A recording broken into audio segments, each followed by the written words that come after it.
हाँ जी, नमस्कार बच्चों। सभी कैसे हैं? उम्मीद है सभी अच्छे होंगे, स्वस्थ होंगे और अपनी पढ़ाई को बहुत ज़ोर ज़ोर से तरीके से कर रहे होंगे। तो जिस घड़ी का आपको इंतज़ार था वो घड़ी आज आ गई है।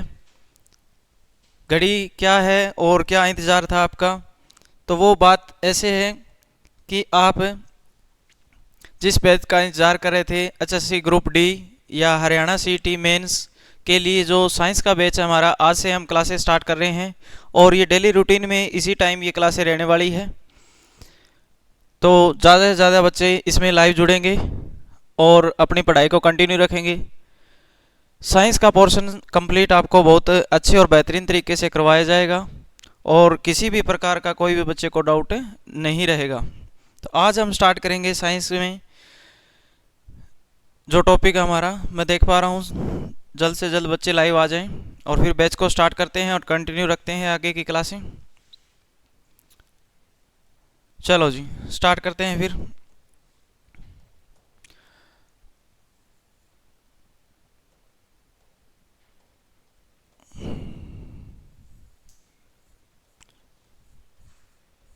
साइंस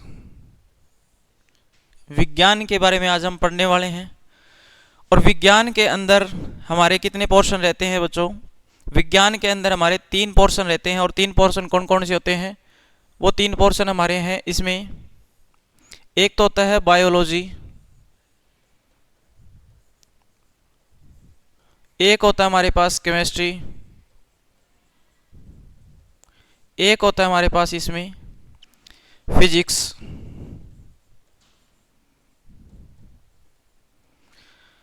ये 3 पोर्शन हमारे इसमें रहते हैं, यानी जीव विज्ञान। और ये क्लास बाईलैंग्वेज रहेगी, दोनों ही मीडियम के अंदर चलेगी, इंग्लिश और हिंदी। तो कोई बच्चा ये ना सोचे कि मैं हिंदी मीडियम से हूँ तो मेरे को इंग्लिश समझ नहीं आएगी। अगर कोई बच्चा इंग्लिश से है तो वो ये ना सोचे कि हिंदी से हूँ तो मेरे को इंग्लिश से हूँ तो हिंदी कैसे समझ में आएगी। तो दोनों ही मीडियम के अंदर ये क्लास चलेगी, बाईलैंग्वेज रहने वाली ये क्लास, यानी केमिस्ट्री, रसायन विज्ञान।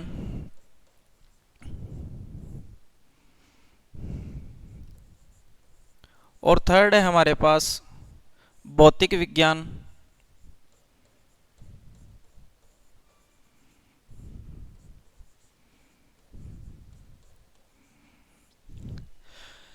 देखो, जो बायोलॉजी हमारे पास वो क्या है, इसमें हम सारी की सारी बातें पढ़ेंगे किसके बारे में? जो ह्यूमन बॉडी की बातें होती है वो सारी की सारी हम पढ़ते हैं।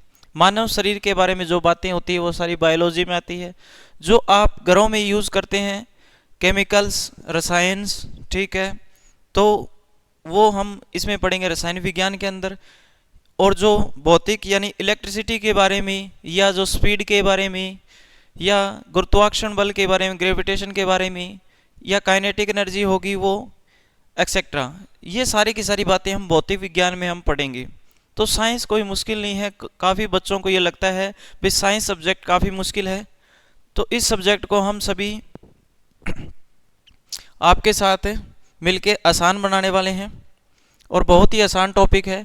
तो आज सबसे पहले हम स्टार्ट करेंगे बच्चों, क्या आपके लिए, बायोलॉजी, क्योंकि इसकी वेटेज ज़्यादा रहती है एज कंपेयर इन दोनों की। तो बायोलॉजी हम स्टार्ट करेंगे सबसे पहले। और ग्रुप डी के अंदर आपको पता है बायोलॉजी हमारी कितने नंबर की रहती है? 15 नंबर की रहती है। और 15 के 15 क्वेश्चन जो आपके एग्ज़ाम में आएंगे वो इसी बोर्ड से देखने को आपको मिलेंगे। बस शर्त कंडीशन एक अप्लाई ये होती है कि आपको जितना डेली करवाया जाए उतना याद करें अच्छे से और अपने नोट्स तैयार करें साथ के साथ। उनमें कोई भी आप हेरा फेरी मत करें। अगर उनमें आपने हेरा फेरी की या कंजूसी बरती तो आपका रिजल्ट आपके हाथों में होगा फिर।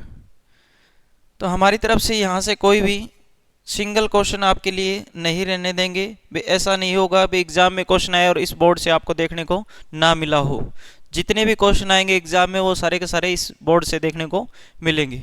चलो जी, स्टार्ट करते हैं ज़्यादा टाइम ना लेते हुए। बायोलॉजी,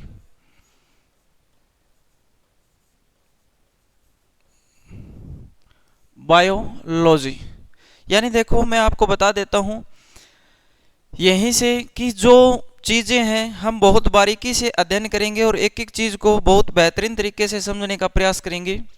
अब सबसे पहले क्या करते हैं, इस बायो शब्द को और इस लॉजी शब्द को अलग करते हैं। हम क्या करते हैं, बायो और लॉजी शब्द दोनों को अलग करते हैं। जो हमारे पास बायो शब्द है ये किससे बना है, बायोस, ठीक है। और जो लॉजी शब्द है यानी क्या होता है, इसका अर्थ है स्टडी। क्या अर्थ होता है, स्टडी, यानी किसी चीज का अध्ययन करना। अध्ययन करना। बहुत आराम से चलेंगे और एक एक चीज को बहुत बेहतरीन तरीके से आपको कवर करवाएंगे। बायोस का अर्थ यहाँ क्या होता है, लाइफ से होता है, या हम कह सकते हैं लिविंग से होता है। और लाइफ के अंदर हमें क्या क्या चीज़ों की ज़रूरत पड़ती है वो देखते हैं। लाइफ के अंदर हमें ज़रूरत पड़ती है सबसे पहले स्वस्थ रहने के लिए और जीने के लिए श्वसन की, यानी रेस्पायरेशन की। रेस्पायरेशन। और क्या होना चाहिए, डाइजेशन की बात करेंगे हम इसमें। और क्या होता है, एक्सक्रेशन होता है।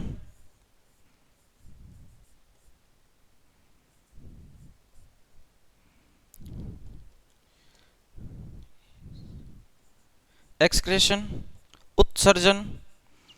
और हम बात करेंगे इसमें सर्कुलेशन।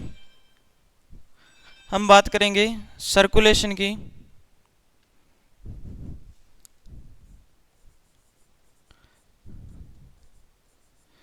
ये सारी की सारी बातें हम इसमें पढ़ने वाले हैं। तो इन चीज़ों के बारे में हम जब जानेंगे, इनके बारे में हम पढ़ेंगे, तो इनका जो अध्ययन करेंगे उसी को हम क्या कहते हैं, बायोलॉजी कहते हैं।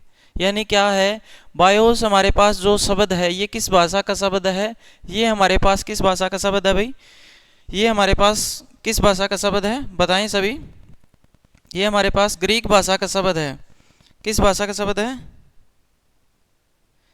ग्रीक भाषा का शब्द है हमारे पास, ये सभी ध्यान रखेंगे आप।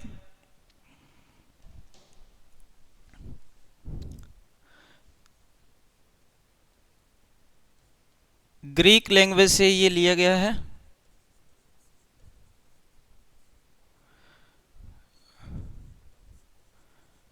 ग्रीक भाषा का ये शब्द है भाई।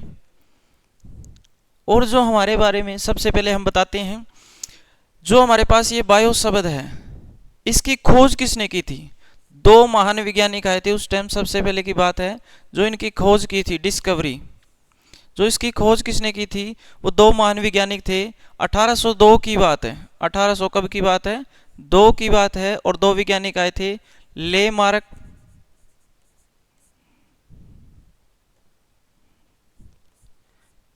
And Treviranus. ये दो महान वैज्ञानिक आए थे। इन दो वैज्ञानिकों ने क्या किया था, इस बायो शब्द की खोज की थी। और हम अक्सर पढ़ते हैं जो हमारे पास बायोलॉजी है या जो जीव विज्ञान हम इसे कहते हैं हिंदी में, इस शब्द की खोज किसने की थी, इसकी खोज की थी हमारे पास किसने, अरिस्टोटल ने। ठीक है, किसने, अरिस्टोटल, यानी जिसे हिंदी में क्या कहते हैं आप, अरस्तु कहते हैं। ये एक एक बिंदु आपको समझ में आ गए होंगे। अब आप एक चीज बताओ भी, जो प्लांट्स हैं और एनिमल्स हैं या ह्यूमन बींग्स है, इनमें क्या चीज डिफरेंस है जो हमें प्लांट से अलग करती है, जो हमें क्या है प्लांट से अलग करती है, वो हमें क्या है बताएं, इनमें क्या डिफरेंस है। देखो, प्लांट्स में रेस्पायरेशन होता है, एक्सक्रेशन होता है, सर्कुलेशन होता है, सब कुछ होता है, लेकिन प्लांट्स के अंदर क्या नहीं होता, डाइजेशन नहीं होता। ये चीज़ हमें प्लांट से अलग बनाती है। तो प्लांट्स वैसे क्या है, प्लांट्स भी लिविंग है, प्लांट्स भी क्या है, लिविंग है, प्लांट्स भी लिविंग है, लेकिन इसमें क्या नहीं होता, इसमें डाइजेशन नहीं होता भाई, इसमें डाइजेशन नहीं होता है, डाइजेशन नहीं होता है।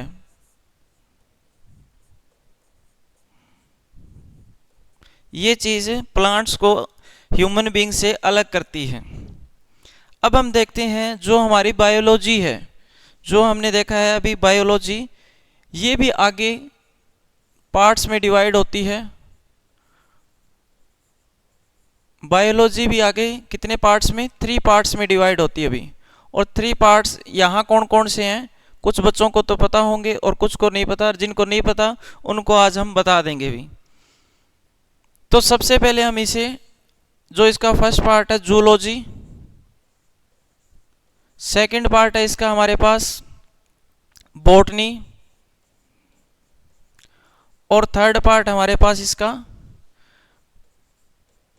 माइक्रोबायोलॉजी।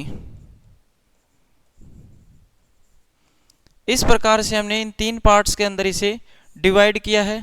जूलॉजी यानी जिसे हम क्या कहते हैं, जीव विज्ञान कहते हैं, या आपको कहीं जीव या जंतु लिखा भी मिल सकता है, जंतु विज्ञान कहते हैं। और जो बॉटनी है हमारे पास, उसे हम क्या कहते हैं, वनस्पति विज्ञान कहते हैं।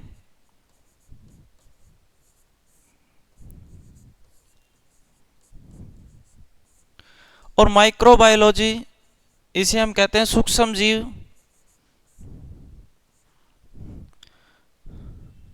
सूक्ष्म जीव विज्ञान।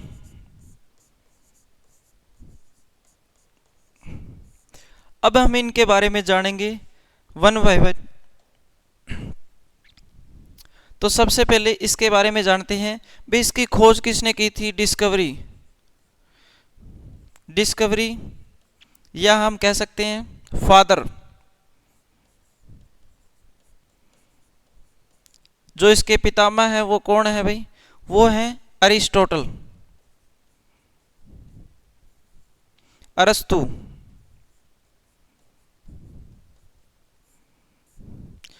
और वनस्पति विज्ञान के जो फादर हैं वो कौन है भाई, वनस्पति विज्ञान के जो फादर हैं वो कौन है, वो है हमारे पास थियोफ्रस्ट।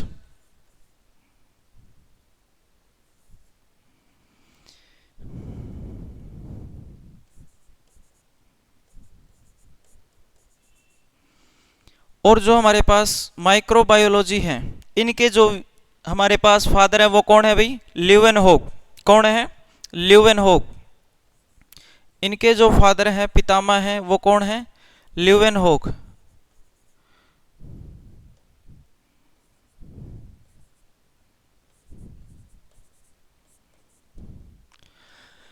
तो इस प्रकार से हमने देखा अब इनके पितामह कौन है, अरिस्टोटल, थियोफ्रस्ट और ल्यूवेनहोक। अब हम देखते हैं भाई ये किस फाइलम के अंदर आता है। ये आता है हमारे पास एनिमिलिया फाइलम।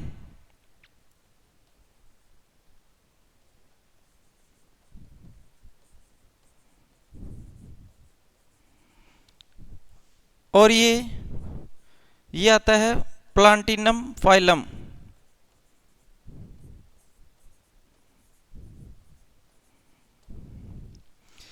अब हम देखते हैं भी इसमें जो जूलॉजी होती है, जूलॉजी में क्या बातें हो रही है। इसके जो फादर हैं जिन्होंने डिस्कवरी की, इसकी खोज की, अरस्तु ने एक बुक निकाली थी यहाँ भी। कोई भी चीज़ हम पढ़ते हैं उसके बारे में इन्होंने जो भी अध्ययन किया था वो सारा का सारा उस बुक में प्रिंट कर दिया था भी ये चीज़ें हैं। तो इनकी एक बुक थी, वो क्या थी, हिस्टोरिया ऑफ एनिमिलिया। इनकी एक बुक थी, उस बुक का क्या नाम था, हिस्टोरिया ऑफ एनिमिलिया।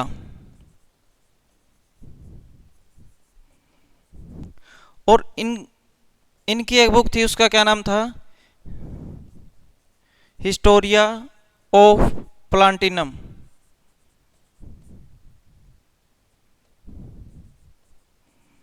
इनकी एक बुक थी भाई। तो इस प्रकार इन्होंने बताया था। और इसमें इन्होंने और क्या बातें बताई थी, मैं यहाँ साइड में लिख देता हूँ। इसमें इन्होंने बताया था एक बात और, इन्होंने फिजियोलॉजी के बारे में बताया था। इन्होंने क्या बताया था, फिजियोलॉजी यानी कार्य की किस प्रकार कार्य करता है। और इसमें वनस्पति विज्ञान में मॉर्फोलॉजी के बारे में बताया था। किसके बारे में बताया था, मॉर्फोलॉजी के बारे में इन्होंने यहाँ बताया था, यानी इसमें आकारकी के बारे में बताया था। इन्होंने तो बताया था किसके बारे में, फिजियोलॉजी के बारे में, फिजियोलॉजी यानी कार्य की।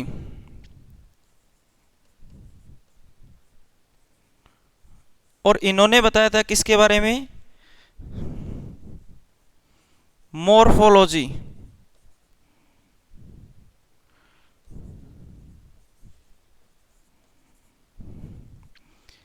यानी आकार की, यानी जो पेड़ पौधे होते हैं उनका आकार किस प्रकार का होता है।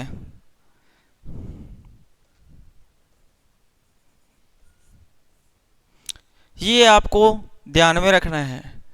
तो ये सारी की सारी बातें हम पढ़ने वाले हैं। और यहाँ भी मैं आपको बताऊं, सबसे ज़्यादा क्वेश्चन उठते हैं किससे, जूलॉजी से, उसके बाद बॉटनी से, और फिर उठते हैं माइक्रोबायोलॉजी से। और माइक्रोबायोलॉजी में हम क्या पढ़ते हैं, इसमें पढ़ते हैं इंसेक्ट्स के बारे में। किसके बारे में, इंसेक्ट्स के बारे में पढ़ते हैं। जो कीट पतंगे होते हैं उनके बारे में हम अध्ययन करते हैं। तो इनमें भी हम लेके चलेंगे, सबसे पहले किसे भी, जूलॉजी को पढ़ेंगे।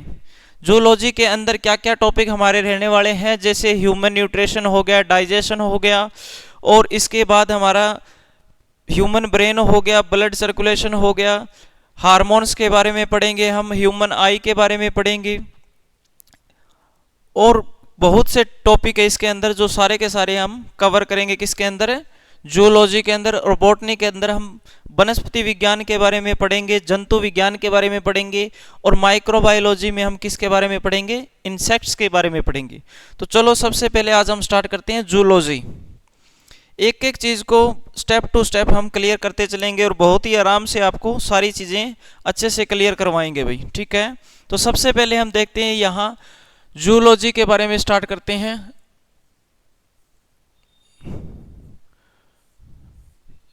यानी जंतु विज्ञान, जंतु विज्ञान के बारे में हम आज अध्ययन स्टार्ट करते हैं। और जंतु विज्ञान में भी आज हम स्टार्ट करेंगे सबसे पहले किसके बारे में पढ़ना, ह्यूमन न्यूट्रिशन।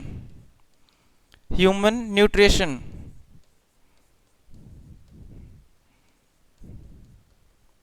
इसके बारे में आज हम पढ़ना स्टार्ट करेंगे भाई।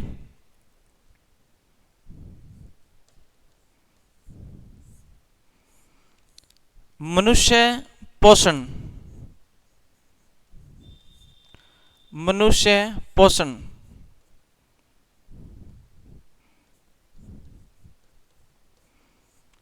या मानव पोषण जिसे हम कहते हैं। सबसे पहले मैं ये टॉपिक क्यों स्टार्ट कर रहा हूँ, तो हमें पता होना चाहिए भी क्या क्या चीज़ हमें खाने में लेनी है, क्या चीज़ हमें खानी चाहिए, तभी तो उसका हम डाइजेशन करेंगे, और डाइजेशन करने के बाद उसका एक्सक्रेशन करेंगे।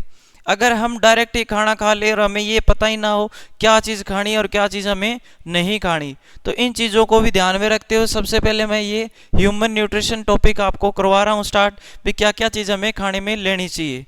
ह्यूमन न्यूट्रिशन के अंदर हम देखते हैं सबसे पहले न्यूट्रिएंट्स के बारे में क्या पढ़ेंगे, न्यूट्रिएंट्स के बारे में पढ़ेंगे।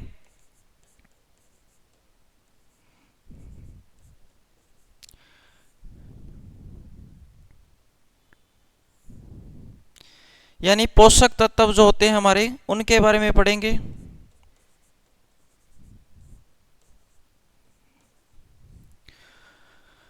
पोषक तत्व के बारे में हम देखते हैं पोषक तत्व क्या होते हैं, न्यूट्रिएंट्स क्या होते हैं। प्रत्येक वो ऑब्जेक्ट या वस्तु या कोई खाने वाली चीज जो हम खाने में लेते हैं, उपयोग करते हैं, और जिसे खाने से हमें क्या मिलती है, ऊर्जा मिलती है, और हमारे शरीर में एक किसी भी कार्य करने के लिए एक शक्ति आती है।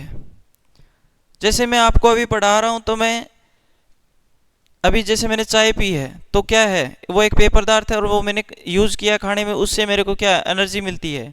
खाना खाया तो उससे मेरे को क्या है, एनर्जी मिलती है। तो इन सभी चीज़ों से हमें क्या मिलती है, ऊर्जा मिलती है। इसके अलावा बहुत से हमारे पास पोषक तत्व हैं जो हमें खाने में प्रयोग करने चाहिए, और उनसे हमें क्या मिलती है, ऊर्जा मिलती है, किसी भी कार्य करने की शक्ति मिलती है। तो इसे न्यूट्रिएंट्स को हम दो भागों में डिवाइड करते हैं आगे, और वो दो भाग कौन कौन से हैं, न्यूट्रिएंट्स हमारे पोषक तत्व है वो किस प्रकार से हैं वो हम देखते हैं। तो सबसे पहले हम बात करेंगे न्यूट्रिएंट्स के बारे में। तो दो टाइप होते हैं इसके, तो वो कौन कौन से होते हैं। एक तो होता है ऑर्गेनिक, हमारे पास कंपाउंड होता है इसके अंदर, ऑर्गेनिक कंपाउंड होता है, और एक होता है इनऑर्गेनिक कंपाउंड।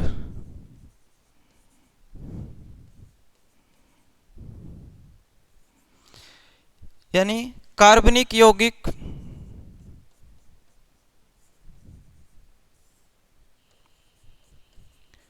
और एक होता है हमारे पास यहाँ अकार्बनिक यौगिक।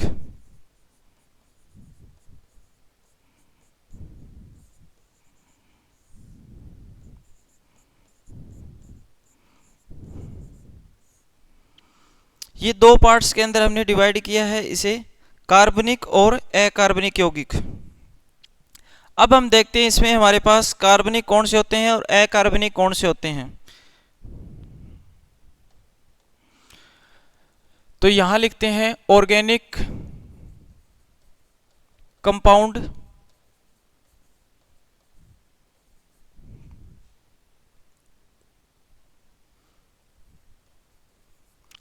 यहां लिखेंगे इनऑर्गेनिक कंपाउंड।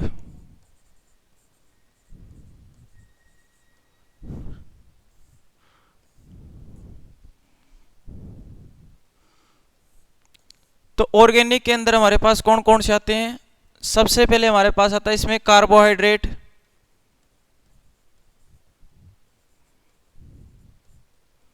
जिसे हम शर्करा कहते हैं। सेकंड हमारे पास इसमें आता है फैट, जिसे हम वसा कहते हैं। थर्ड हमारे पास इसमें आता है प्रोटीन, और फोर्थ हमारे पास इसमें आता है क्या? विटामिन।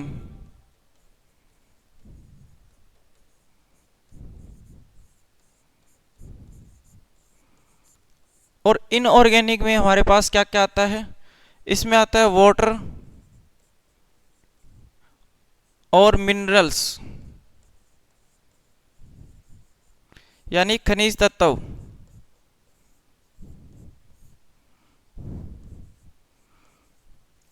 देखो बच्चों, इसमें क्या है कि मैं सबसे पहले आपको एक रफ डायग्राम तैयार करवा रहा हूँ, एक चार्ट तैयार करवा रहा हूँ। भाई आपको पता चल जाएगा भाई इस टॉपिक में हम क्या क्या बातें पढ़ने वाले हैं और क्या क्या चीज़ हमारी किस प्रकार से चलेगी। स्टेप्स टू स्टेप इसी प्रकार जो जितनी बातें लिखी है वो सारी इसी प्रकार चलने वाली है।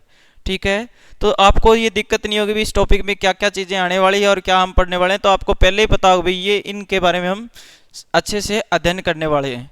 तो देखो दोस्तों, यहीं से स्टार्ट करते हैं हम। फर्स्ट क्वेश्चन क्या आता है हमारा, भी जो हमारे पास कार्बोहाइड्रेट है, फैट है, प्रोटीन है, इनसे हमें क्या है? एनर्जी मिलती है। क्या मिलती है? एनर्जी मिलती है, ऊर्जा मिलती है, इनसे ऊर्जा मिलती है।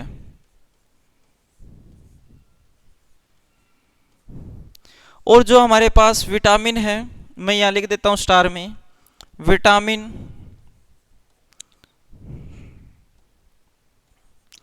वाटर और मिनरल्स, जो हमारे पास खनिज तत्व हैं,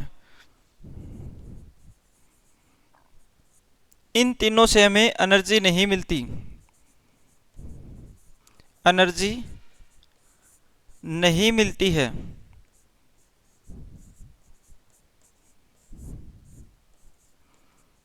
ऊर्जा नहीं मिलती है। चलो जी, तो अभी हम देखते हैं नेक्स्ट स्टेप क्या रहने वाला है इसमें भी। वाटर, मिनरल्स और विटामिन से हमें ऊर्जा नहीं मिलती, लेकिन अक्सर हमने पढ़ा है विटामिन्स हमारे शरीर के लिए बहुत ज़रूरी है। भी इनसे ऊर्जा तो मिलती नहीं, लेकिन ज़रूरी क्यों है ये? क्योंकि आपने देखा होगा कि विटामिन्स की कमी होने से बहुत से डिसीज़ हो जाते हैं, बहुत ज़्यादा रोग हो जाते हैं इसमें। और वो रोग कौन कौन से हो जाते हैं?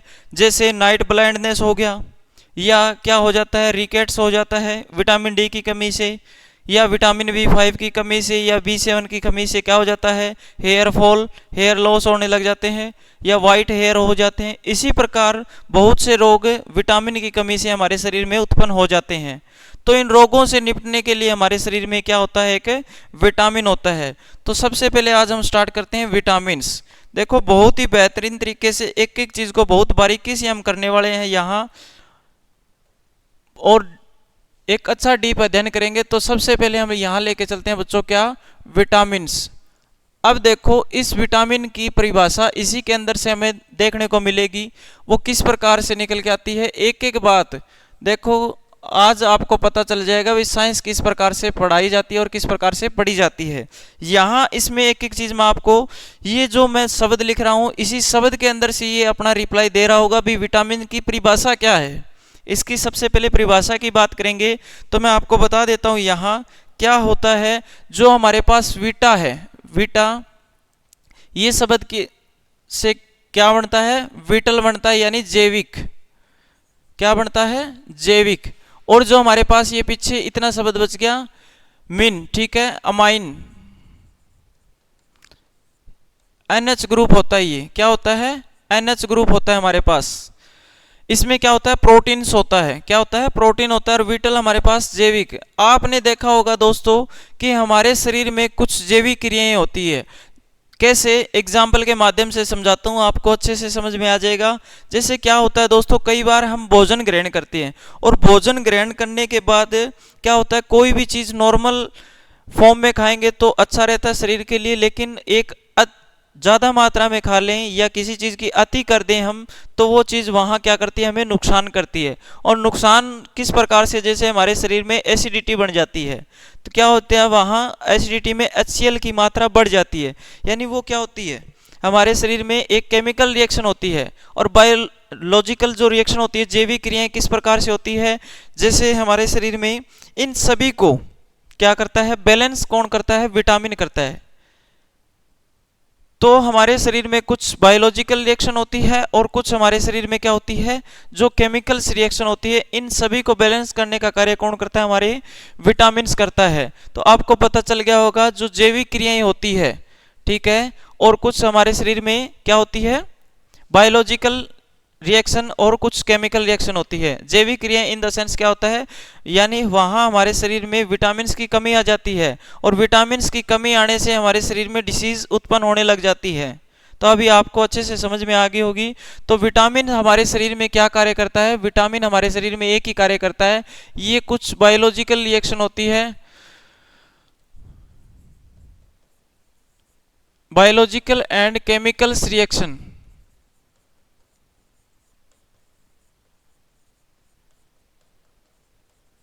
इनको क्या करता है, ये बैलेंस करने का कार्य करता है, बैलेंस करता है भाई,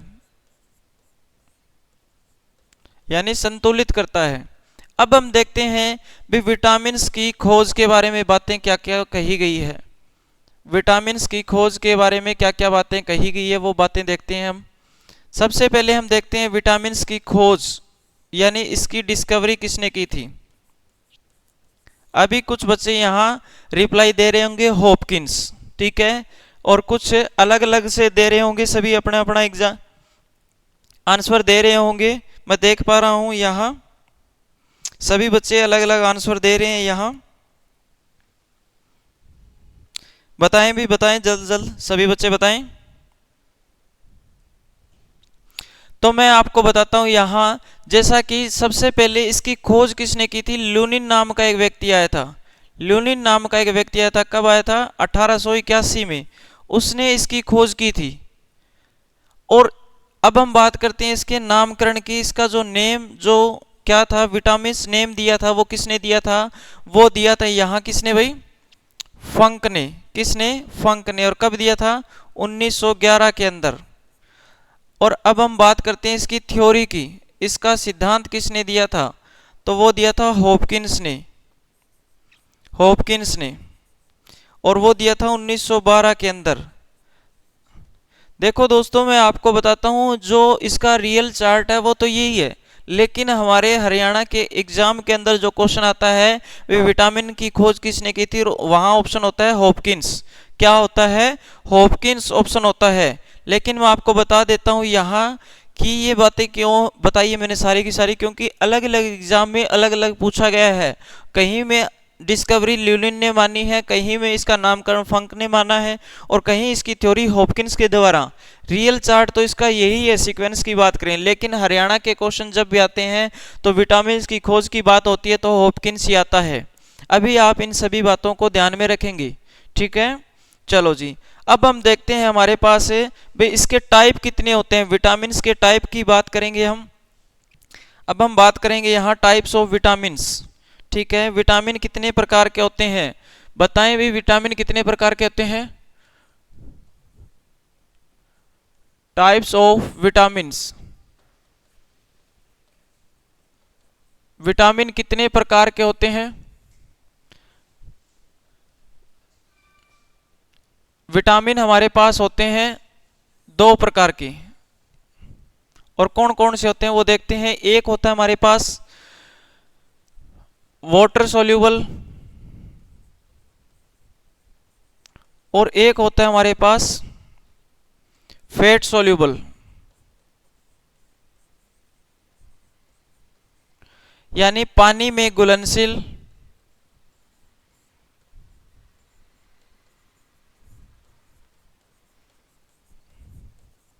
और एक होता है हमारे पास क्या, वसा में घुलनशील।